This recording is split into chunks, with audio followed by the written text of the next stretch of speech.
We're fast approaching Climate Week NYC at a critical time for the planet.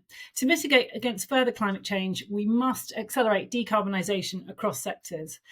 An organisation working at the heart of this is our opening ceremony partner, McKinsey Sustainability.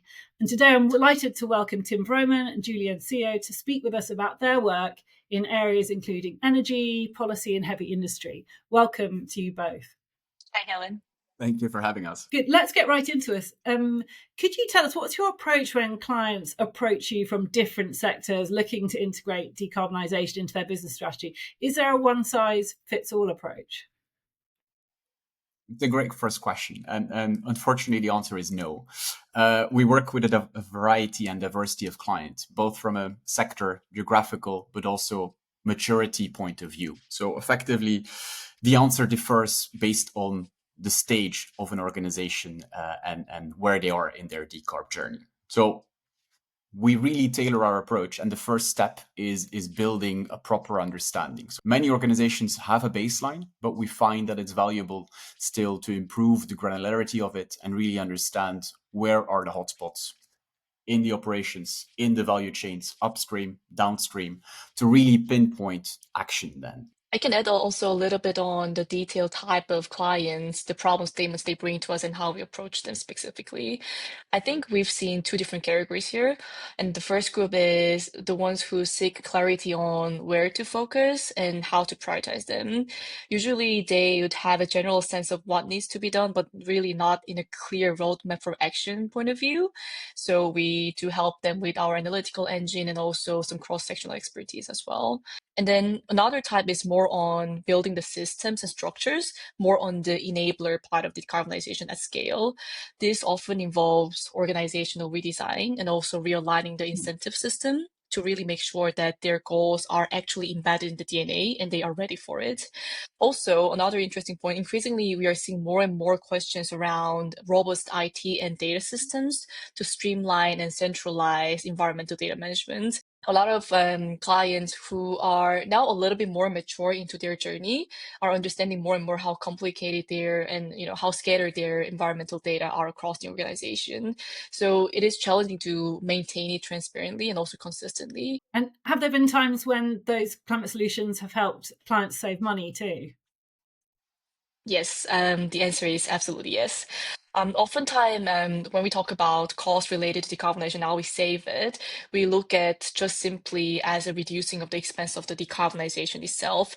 But in many cases, the solutions can be led to more than that, to actual direct cost saving compared to the business as usual, rather than just decarbonization cost itself.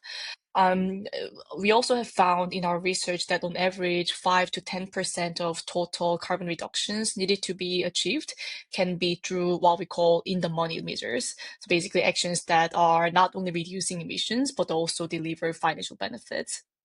I think most common example here is energy efficiency, which is, of course, what most of the manufacturing or retail consumer companies would pull to address their emissions, first of all. By optimizing energy usage, whether through upgrading equipment, improving processes, or even implementing advanced monitoring systems through AI or digital twin, companies can simultaneously lower their energy bills and also carbon footprint at the same time. For instance, the global industrial client that we recently served, they were able to cut its energy cost by 15%, while achieving also significant reduction in their both scope 1 and 2, simply just by implementing the targeted energy efficiency measures. And I would even add that, this, of course, is a great example for scope 1 and 2 operational savings, but also in scope 3, in value chain emissions, we see similar dynamics. So there is typically arbitrage opportunities also when it comes to sourcing. And you can actually achieve great benefits by actually combining and embedding the request for lower carbon materials with cost savings as well. I think the most powerful way to bring these insights to clients is actually by using a framework like marginal abatement cost curves that really bring then the fact base on what are now the initiatives that are in the money today. How does that picture change in 5 years' time, in 10 years' time? That can be used both for operational decision making, but also for supplier engagements to then secure lower carbon materials that are available in the market, but also are increasingly sought after. So it's important to move faster to secure those for the years to come. Yeah, interesting. And think using those tools that they're familiar with, rather than seeing as a sort of different sort of process. So finally, to finish in a sentence, what would your messages be to businesses that are struggling to step up and implement climate solutions across their areas of work? I think the journey really needs to start with clarity, right? Identifying the hotspots, understanding the business cases, which includes understanding the most impactful levers, and then starting to implement those. Julie? And then my one sentence would be that you don't have to do it alone. I've seen many times that some of the measures they have to take are quite expensive, not available yet, need some more technical advancement and everything. These things can be done together. I've seen a lot of collaborations in the industries with peers or even just supply chain that really accelerate those things just to find opportunity to create scale, lower the cost, and just make the innovation much faster. And also seeking expertise from one another that just changes everything. So that's, I think, also why we are here. And that's what can really make differences for them.